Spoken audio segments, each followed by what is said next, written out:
사실은 기회는 주어지나 문 앞에서 기회가 막히는 분들이거든요. 그래서 제안은 들어왔는데 제안이 들어와서 응하려고 보면은 그 제안이 날아가고 없어요. 아마 올해도 그랬을 거고. 그래서 실제로 내가 제안이 들어서 신나게 준비하고 갔다가 그 앞에서 채용됐어. 누가 하기로 했어. 이런 경우들이 조금 많았을 거예요.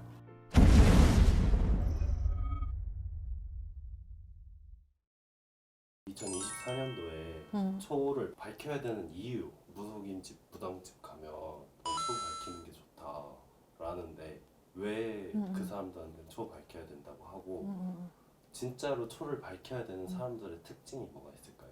초를 밝힌다는 거에 대한 의미 자체가 소원을 빈다든지 어떠한 복을 부른다든지 이런 의미가 사실은 아니거든요. 우리 초 켜면 그 초 어때요? 꺼지죠.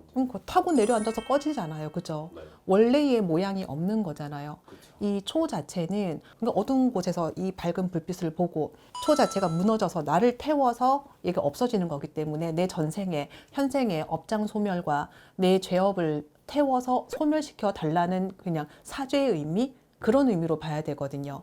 그러니까 소원을 바라는 게 아니라 지금까지 살아오면서 내가 잘못했어요.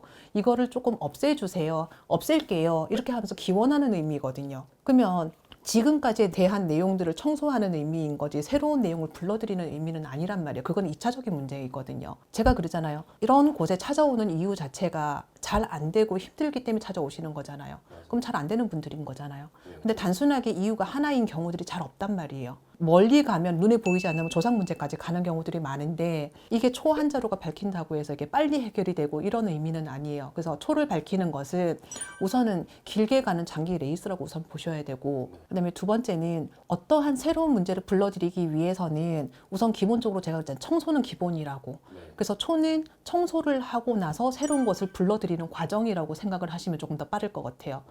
그러면 기본적으로 삼재인 분들은 저는 초는 기본이라고 생각을 해요. 삼재가 아닌 분들 중에서 흔히 말하는 가물인 분들. 근데 이 가물이 우리나라는 제가 그랬죠. 98%는 전부 다 가물이라고.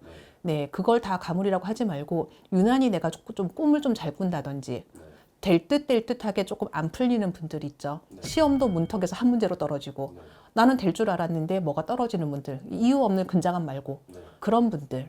이유 없이 사고 나는 분들. 글쎄요, 그렇게 멀리 가지는 않더라도 우선은 자잘자잘하게 내 삶에서 문제가 되는 분들은 우선 저는 초는 밝히라고 얘기를 해요. 근데 그게 또 하나 문제가 되는 게 그럼 가족이 4명이면 4명 이렇게 해야 되는 거냐? 어떻게 생각하세요? 하나로 묶어도 된다고 생각해요. 왜요? 가족이니까. 네, 조상이잖아요. 네. 조상이 같잖아요. 네. 그러면 어차피 한 조상에게 비는 건데 굳이 4개의 초를 킬 필요가 있을까요? 저는 개인적으로는 그렇게 생각을 해요. 물론 다른 선생님들은 방법이 다를 수는 있겠지만 그래서 우선은 그렇게 생각을 하고 유난히 24년도에서 좀 더 켰으면 하시는 분들 아까 삼재 빼고 감을 빼고 굳이 띠를 찍는다고 하면 말띠? 이분들은 기회는 주어지는 분들이긴 한데 사실은 기회는 주어지나 문 앞에서 기회가 막히는 분들이거든요. 그래서 제안은 들어왔는데 제안이 들어와서 응하려고 보면은 그 제안이 날아가고 없어요. 아마 올해도 그랬을 거고. 그래서 실제로 내가 제안이 들어서 신나게 준비하고 갔다가 그 앞에서 채용됐어.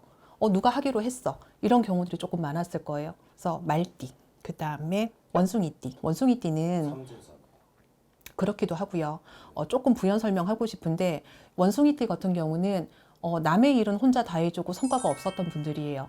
그래서 일복도 많았지만 책임은 혼자 다 져야 되면서도 거기에 대해서 훗날까지 내 앞날까지 막혀 있는 분들. 이런 분들은 여러 사람에게 좋은 일을 많이 하셨기는 하지만 결과적으로는 나쁜 사람이 되어 있는 경우거든요. 많이 답답하실 거예요, 원숭이. 뱀띠. 뱀띠 머리 되게 좋아요. 뱀띠 머리 좋고 사실은 올해도 그랬고 내년에도 그렇고 이분들은 문서가 들어오는 분들이거든요.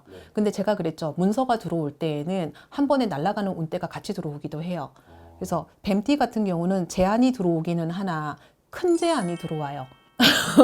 대박 나는. 네. 그래서 이런 분들은 사실은 문서운 재물복이 들어온다고 해서 사업을 한다거나 갑자기 큰 투자를 한다거나 이렇게 결정을 하시면 안 되는 게 이런 분들 자체는 사이즈가 큰 분들은 아니거든요.